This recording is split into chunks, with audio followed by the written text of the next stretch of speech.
เล่นซ่อนห่วยแล้วรับกันนี้เปลี่ยนสารออกในสามกันแต่มายามสบานผู้ใดมาคุณควรเข้าออกเป็นคนเก่ารักคนเก่าผู้ใดชาวบ้านมาเจอน้ำทำใหม่ดังสายมาที่นี่อันนี้นานเศร้าเอ้ยมีสู่แล้วอายจะน้อยเป็นผู้สาวใหม่มาผู้ที่มาแล้วกันผู้สาวเล็กแรงก็โจมดีใจผู้สงสารผู้บ่าวร้องไห้ผู้ที่ไม้มาเป็นเคยสีก่อน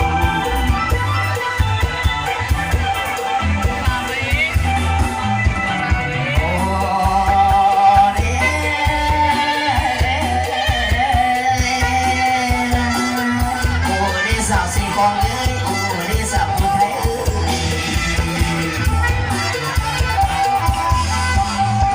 อ้ยสาวผู้ไทยเลยหลอนให้เราหมดเป็นชาจำเรื่องเกิดอะไรไป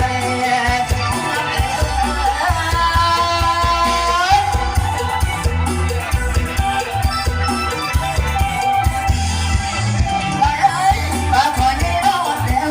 ปากคนนี้รอดแล้วปากเก่งน้อยให้ได้กินทำแม่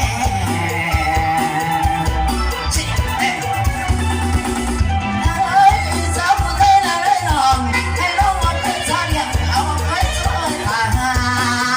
ผู้งามเ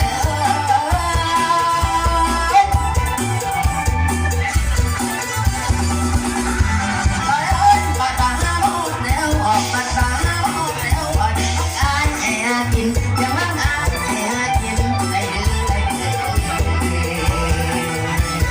เข้าใจเด้อก็อย่าใส่บอกเพียมองขึ้นในสีพอดีนะครับขึ้นนะตกก่อนพี่ไม่มีสีปลาด้วย